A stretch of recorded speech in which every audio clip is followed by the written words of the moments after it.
خیال رکھیں کہ قرآن مجید میں لفظ جو ہے اوت الکتاب 3 قسم کے لوگوں کے لیے استعمال ہوا ہے۔ وہ 3 قسم کے لوگ کون سے ہیں؟ ایک وہ کہ جو توریت اور انجیل کے ماننے والے ہیں، اہل کتاب یعنی عام عیسائی اور یہودی۔ دوسری قسم توریت اور انجیل کے جاننے والے یعنی ان کے جو پوپ اور پادری وغیرہ ہیں وہ۔ اور تیسرے توریت اور انجیل کے رموز و اسرار سے خبردار کہ جن کے اللہ عز و جل نے سینے کھول دیے، یعنی کہ جنہوں نے اسلام کو قبول کر لیا، جیسے کہ حضرت عبداللہ بن سلام رضی اللہ تعالیٰ عنہ وغیرہ، یہ علماء یہود جو کہ مسلمان ہوئے تھے۔ اور یہاں پر اوت الکتاب دوسرے معنی میں ہے، یعنی جنہیں توریت اور انجیل کا علم دیا گیا مگر حسد کی وجہ سے یہ علم انہیں ایمان سے روکے رہا اور انہیں کوئی اس سے فائدہ حاصل نہ ہو سکا۔ اب دیکھیں آگے ہے بکلی آیاتن۔ اب یہاں پر دیکھیں بکلی آیا، ہر قسم کی عقلی اور نقلی قوی دلیل اور ان کی کتابوں توریت انجیل ان سب میں بھی یہ بات جو ہے وہ دکھا دی گئی، یعنی تبدیلی قبلہ جو ہے وہ، تو تبدیلی قبلہ حق ہے۔ اب یہاں پر یہ یاد رکھیں کہ آیت کا جو یہ لفظ آیا ہے آیا، تو آیت کے معنی ہے دلیل، بحران، علامت، ذات اور جماعت۔ قرآن مجید کے جملے کو اس لیے آیت کہا جاتا ہے کہ وہ اللہ کی دلیل یا نبی کریم صلی اللہ علیہ وسلم کی نبوت کی علامت یا پھر حروف کا مجموعہ یا اگلے کلام سے اور یا انسانی کلام سے علیحدہ ہونے کی پہچان ہے۔ اور یہاں پر دیکھیں کلی آیہ سے ہر قسم کی دلیل یا ہر ایک دلیل مراد ہے، یعنی بے شمار دلائل۔ اللہ عز و جل فرما رہا ہے کہ بے شمار دلائل نبی صلی اللہ علیہ وسلم ہم نے آپ کو بتا دیے، لیکن اگر اس کے علاوہ اور بھی یعنی کہ سارے کے سارے دلائل بھی آپ صلی اللہ علیہ وسلم ان لوگوں کے سامنے ان اہل کتاب کے سامنے پیش کر دیں تو بھی ما تابعوا قبلتک کا یہ یہود و نصارہ آپ کے قبلے کو نہیں مانیں گے، کیونکہ دلائل شبہات کو دفع کر سکتے ہیں نہ کہ ضد کو۔ اور یہاں قبلے کا اتباع نہ کرنے سے مراد اسلام کو قبول نہ کرنا ہے، کیونکہ ہر مسلمان جو ہے وہ تو اپنا منہ کعبے کو کر کے نماز پڑھتا ہے، اور مسلمانوں کے سوا کوئی بھی ایسی قوم یا کوئی بھی ایسا مذہب نہیں ہے جو کہ اپنی عبادات میں کعبہ معظمہ کو رخ کرتی ہو، یعنی کوئی اور قوم جو ہے وہ کعبہ معظمہ کی طرف رخ کر کے عبادت نہیں کرتی، یہ صرف مسلمان کرتے ہیں۔ تو یہ توجہ الی الکعبہ مسلمانوں کی خاص نشانی ہے۔ پھر آگے اللہ عز و جل فرما رہا ہے کہ یہ جو لوگ ہیں اگر انہیں یہ امید ہو کہ آپ پھر ان کے قبلے کی طرف پھر جائیں گے، یعنی کہ بیت المقدس کی طرف پھر جائیں گے کعبہ کو چھوڑ کر پھر دوبارہ، تو اللہ عز و جل فرما رہا ہے کہ انہیں اس بات کا اطمینان رکھنا چاہیے۔ کس بات کا اطمینان رکھنا چاہیے؟ کہ وَمَا أَنْتَ بِتَابِعٍ قِبْلَتَهُمْ، کہ آپ کبھی بھی ان کے قبلے کو رخ کرنے والے نہیں ہیں۔ تفسیر کبیر اور روح البیان نے کہا کہ اہل کتاب میں آپ جو ہیں انہوں نے آپس میں مشورہ کر کے لوگوں سے کہا کہ اگر یہ نبی ہمارے قبلے پر قائم رہتے تو ہم کہہ سکتے تھے کہ شاید یہ وہی نبی ہیں جن کی توریت اور انجیل نے ہمیں خبر دی تھی، تو اب جب کہ وہ اس پر قائم نہیں رہے تو ہمیں یقین ہو گیا ہے کہ یہ وہ نبی آخر الزمان نہیں ہیں جن کا ہمیں انتظار تھا۔ تو وہ لوگ اس بات سے یہ چاہتے تھے کہ شاید یہ باتیں سن کر نبی کریم صلی اللہ علیہ وآلہ وسلم جو ہیں وہ ہمارے ایمان کے لالچ میں بیت المقدس کو منہ کر لیں گے۔ تو اس جملے سے یعنی اس جملے سے اللہ عز و جل نے ان کی امیدوں پر پانی پھیر دیا اور بتا دیا کہ قبلہ حکم الہی سے بدلتا ہے نہ کہ لوگوں کی امیدوں سے، اور ہمارا حکم تو تبدیل نہیں ہوگا، لہٰذا قبلہ اب کبھی بھی نہیں بدلے گا۔ اب دیکھیں آیت کا جو اگلا حصہ ہے، اس حصے تک نبی کریم صلی اللہ علیہ وآلہ وسلم سے خطاب کیا جا رہا تھا، اور اب جو اگلا حصہ ہے یہاں سے جو خطاب ہے، بعض نے کہا کہ نبی کریم صلی اللہ علیہ وآلہ وسلم سے ہی خطاب ہے، اور بعض نے کہا کہ نبی اور امت دونوں سے خطاب ہے، اور ایک قول یہ ہے کہ اس خطاب سے صرف اور صرف امت کے لوگ ہی مراد ہیں، نبی کریم صلی اللہ علیہ وآلہ وسلم جو ہے وہ اس قول سے مراد نہیں ہے۔ اس خطاب یہ خطاب نبی کریم صلی اللہ علیہ وسلم سے نہیں ہے، یعنی کہ وَلَئِنِ اتَّبَعْتَ أَهْوَاءَهُم مِّن بَعْدِ، یعنی یہاں سے جو خطاب شروع ہو رہا ہے اس کی بات ہو رہی ہے کہ یہ خطاب نبی کریم صلی اللہ علیہ وسلم سے نہیں بلکہ امت سے ہے، اور یہ بات زیادہ صحیح ہے کہ یہ خطاب امت ہی سے ہے، کیونکہ کعبے کا قبلہ ہونا نبی کریم صلی اللہ علیہ وسلم کی خوشی پر ہوا تھا۔ تو یہ کیسے ہو سکتا تھا کہ نبی کریم صلی اللہ علیہ وسلم نے خود یہ خواہش کی کہ کعبہ معظمہ قبلہ ہو جائے اور پھر وہ خود ہی سے پھر جائے؟ تو اس لیے یہ خطاب جو ہے امت سے کیا جا رہا ہے کہ اے سننے والوں، یعنی اے مسلمانوں، کہ اگر تم ان کی خواہشوں پر چلے تو بعد اس کے کہ تجھے علم پہنچ چکا ہے تو پھر تم ضرور ظالموں میں سے ہو جاؤ گے۔ خلاصہ کلام یہ ہے کہ اللہ عز و جل اس آیت میں فرما رہا ہے اپنے پیارے نبی صلی اللہ علیہ وآلہ وسلم سے کہ اے میرے پیارے محبوب نبی صلی اللہ علیہ وآلہ وسلم، آپ یہ خیال نہ فرمائیں کہ ان دلائل اور سوال جواب سے یہ ضدی پادری، ہٹ دھرم یہودی اور ان کے جو راہب وغیرہ ہیں وہ ایمان لے آئیں گے۔ یہ تو فقط ان کی زبان بندی کے لیے ہے۔ ان کے دل کا تو یہ حال ہے کہ اگر آپ انہیں ہر قسم کے قوی سے قوی دلائل اور مضبوط سے مضبوط برہان بھی سنا دیں، بلکہ خود توریت اور انجیل سے بھی نکال کر دکھا دیں، تو پھر بھی یہ لوگ اس قبلے کو نہیں مانیں گے، کیونکہ دلیل سے شبہات دور ہوتے ہیں، نہ کہ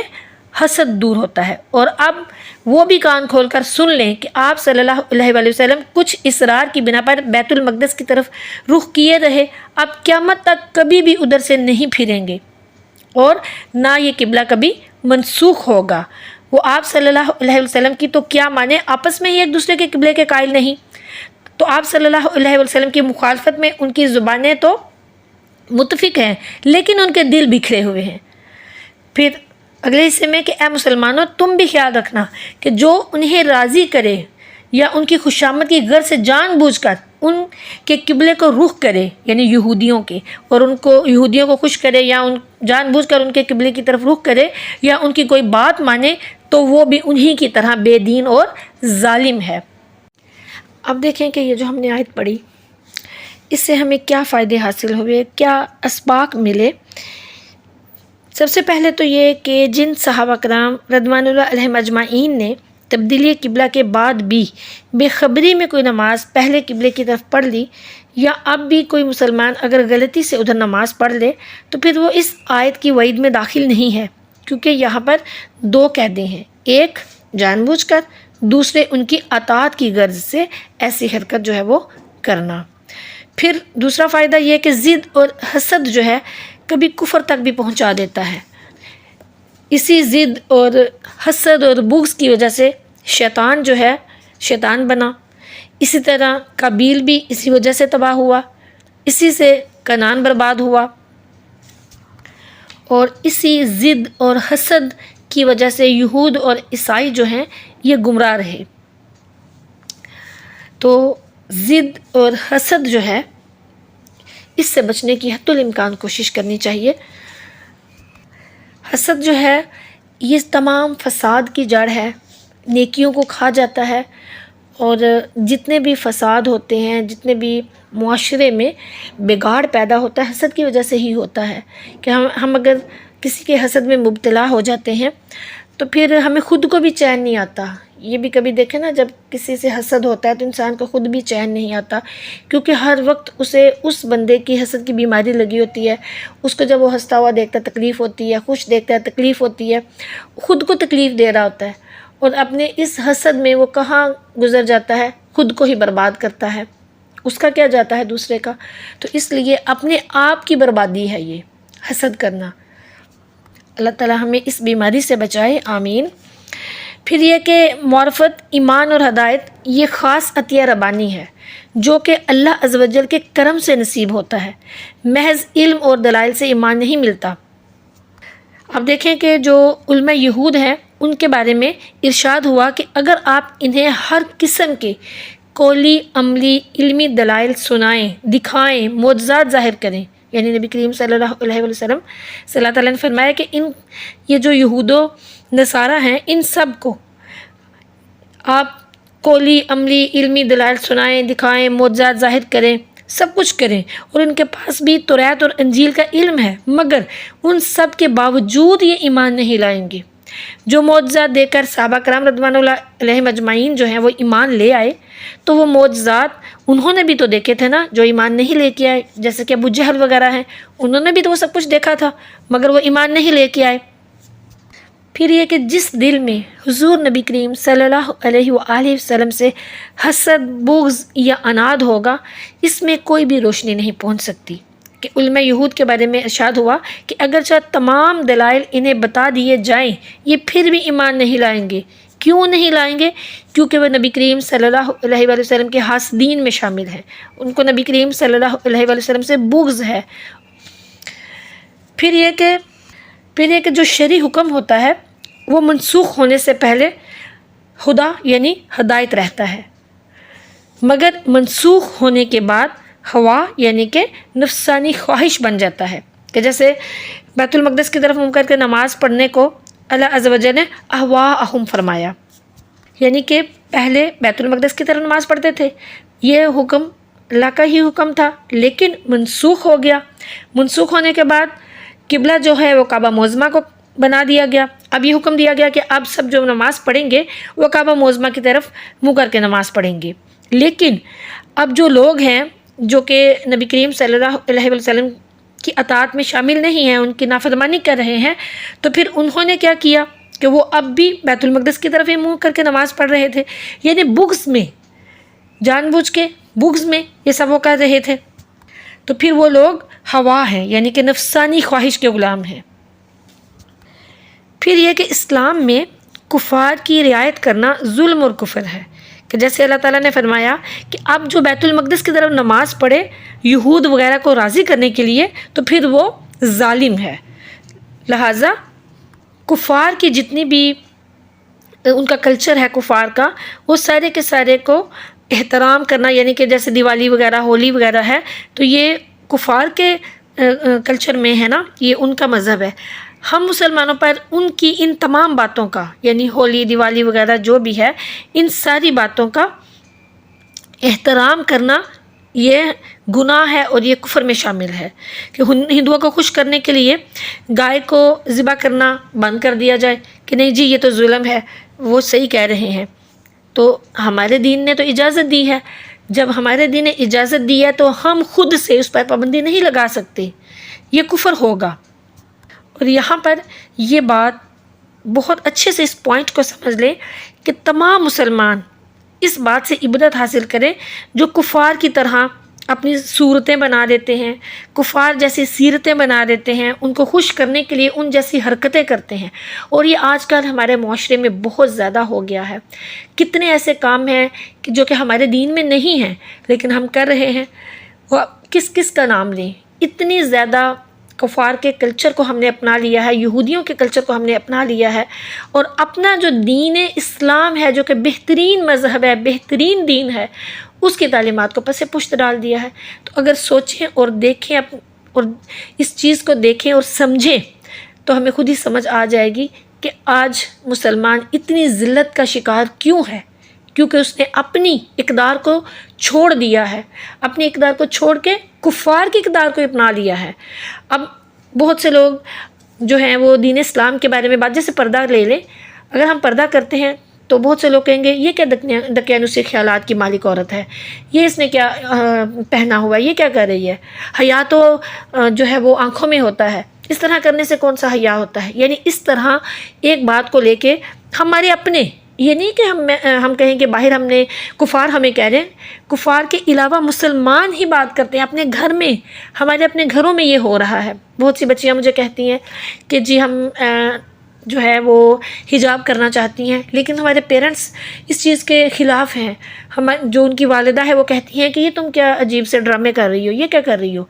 جیسے ہو ٹھیک ہو، حجاب نہیں کرنا۔ ان کی والدہ ان کو بلاتی نہیں ہیں، ان سے ناراض ہوتی ہیں، ڈانٹتی ہیں، والد ڈانٹتے ہیں کہ یہ تم کیا کر رہی ہو۔ یعنی یہ کیا ہے؟ سوچیں یہ کیا ہے، کیا یہ ہمارا دین ہے؟ مطلب جس چیز کا ہمیں حکم دیا گیا ہے کہ آپ نے یہ کرنا ہے اس کو ہم برا سمجھ رہے ہیں، تو یہ ہم کیا کر رہے ہیں؟ بلکہ ہمیں تو سپورٹ کرنا ہے،